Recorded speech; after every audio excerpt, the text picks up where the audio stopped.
কাঁঠালের বিচি এই সবজিটা কিন্তু অনেকের কাছেই অনেক প্রিয়। বিশেষ করে আমার কাছে কাঁঠালের বিচি যা দিয়ে রান্না করা হোক না কেন এটা খেতে কিন্তু ভালোই লাগে। আর এই সিজনটাতেই কাঁঠালের বিচি খাওয়ার জন্য অপেক্ষা করি।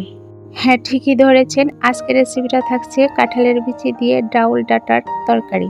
সেজন্য এখানে 1 কাপের মতো মসুর ডাল নিয়েছি আর এইটা ভালো করে ধুয়ে কিছুক্ষণ ভিজিয়ে রাখবো।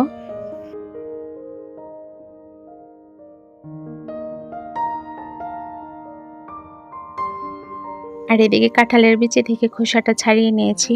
এখন এই বিচির লালচে আবরণটাও পরিষ্কার করে নেব। এই কাঁঠালের বিচি যে আমাদের জন্য কতটা উপকার হয়তো এই কথা আমরা অনেকেই জানি না। আর আজকের রেসিপিটি দেখার পর থেকে ভুলেও আর কেউ কাঁঠালের দানা ফেলে দেবে না। যাদের মূলত উচ্চ রক্তচাপ আছে তাদের জন্য কাঁঠালের বিচি বেশ উপকার। এতে থাকা লোহা ও আয়রন রক্ত তৈরিতে সাহায্য করে। কাঁঠালের বীজের এই লালচে আবরণ এটাও কিন্তু আমাদের জন্য বেশ উপকার, কিন্তু আমরা অনেকেই এটা না জেনে ফেলে দেই। যাই হোক, খাবারে একটু তিতো ভাব বলে এটা আমরা ফেলে দেই। মুখের স্বাদ বলে কথা। কাঁঠালের বীজের এই লালচে আবরণ ফেলে দেওয়ার জন্য আমি এখানে হাতের শিলপাটা নিয়েছি। এটাতে ঘষে কিন্তু হাত দিয়ে খুব সহজে কাঁঠালের বীজ পরিষ্কার করা যায়, আর সময়ও অনেকটা কম লাগে। এই কাজটা কিন্তু একবারে না, বারে বারে করেই পরিষ্কার করে নিতে হবে। আর একটু পর পর এর ময়লা পানিটা ফেলে পুনরায় আবার ঘষে নিতে হবে। আর এই কাজটা 2 থেকে 3 বার করে নিলেই কিন্তু হয়ে যাবে।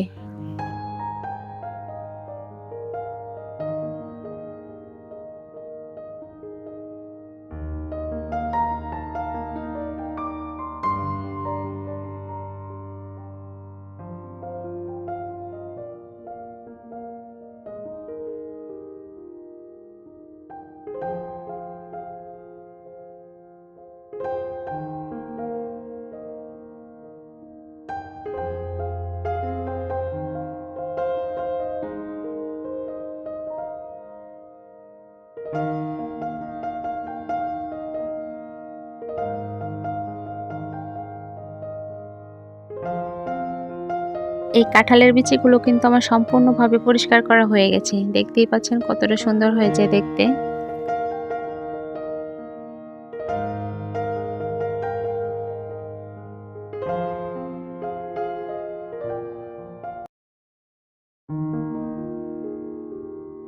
আর এর সাথে কিন্তু আমি কিছুটা ডাঁটাও নিয়েছি। এই ডাঁটাগুলো কিন্তু আমার সবজি বাগানেরই ছিল, আর এই ডাঁটাগুলো তার জন্যই দেখতে এতটা সুন্দর। এখন এই কাঁঠালের বিচিগুলো অল্প করে একটু সিদ্ধ করে নেব, এতে করে এর গায়ে লেগে থাকা যে কষটা ওইটা উঠে যাবে।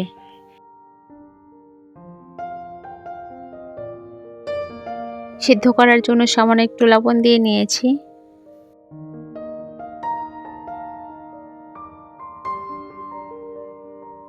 এখন এটা রান্না করার জন্য একটা কড়াইতে পরিমাণ মতো তেল দিয়েছি, আর সেই সাথেই দিয়েছি আস্ত জিরা,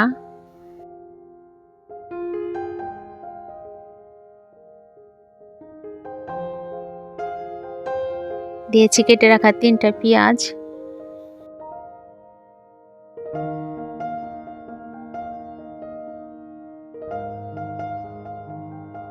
আর দিয়েছি 2 কোয়া রসুন, এইটা থেতো করে দিয়েছি।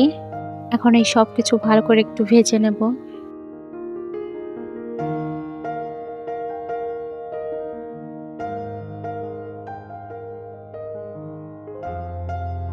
আর এর মাঝেই দিয়েছি পরিমাণ মতো লবণ।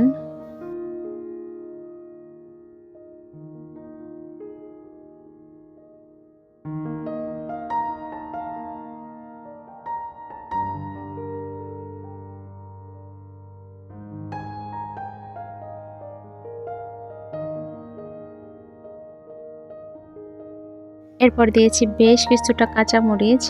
যে কোনো ডাল বা সবজিতে আমি কাঁচামরিচের ঝালটাই দেই। সবজিতে সবসময় কাঁচামরিচের ঝালটা খাওয়ার অভ্যাস করবেন। এই কাঁচামরিচ কিন্তু আমাদের দেহের জন্য বেশ উপকার। এরপর দিয়েছি আদা ও রসুন বাটা, এর পরিমাণটা অল্প করে দিয়েছি। এখন এইটাও একটু ভেজে নেব। এরপর দিয়েছি ধনিয়ার গুঁড়ো 1 চা চামচ, আর দিয়েছি 1/2 চামচেরও কম হলুদ গুঁড়ো। এখন এই মশলাটাকে একটু কষিয়ে নেব। আর এর মাঝেই কিন্তু আমি একটু পানি দিয়ে নিয়েছিলাম যেন মশলাটা পুড়ে না যায়।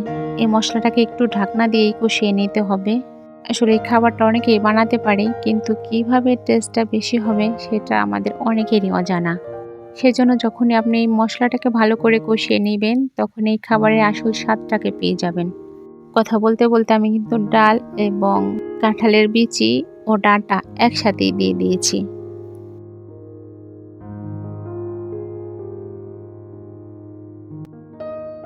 এখন ঢাকনা দিয়ে ঢেকে এগুলো একটু কষিয়ে নেব।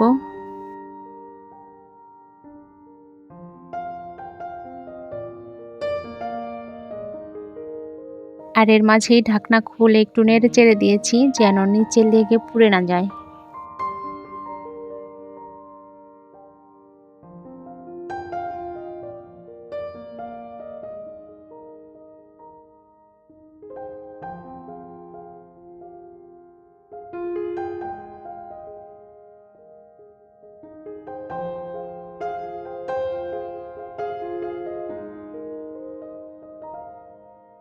যাই হোক, এটা কষানো কিন্তু একদম পুরোপুরি হয়ে গেছে।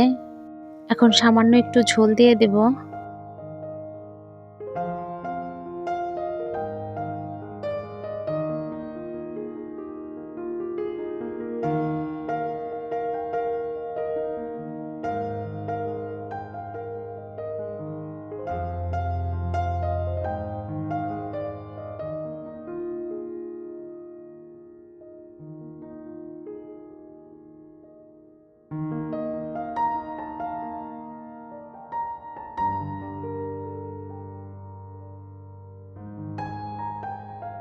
যাই হোক, কাঁঠালের বিচির এই সিজনে প্রত্যেকটা বাড়িতেই কিন্তু প্রায় এই তরকারিটা বানানো হয়।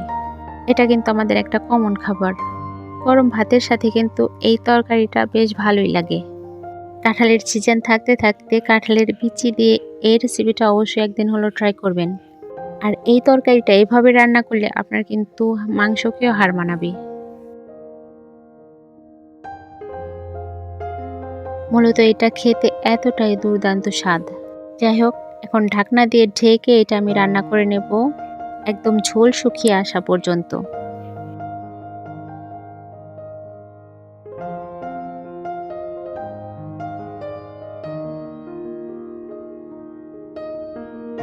তাহলে আজকের রেসিপিটি কেমন লাগলো অবশ্যই কমেন্টে জানাবেন। ভিডিওটি ভালো লাগলে অবশ্যই একটা লাইক, কমেন্ট, শেয়ার করতে ভুলবেন না। আর আপনি যদি আমার চ্যানেলে নতুন হয়ে থাকেন তাহলে সাবস্ক্রাইব করে পাশে থাকুন।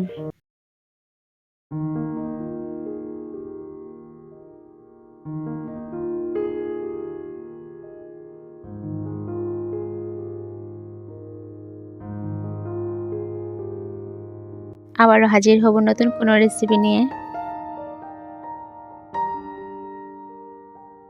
আর সে পর্যন্ত ভালো থাকুন, সুস্থ থাকুন। আল্লাহ হাফেজ।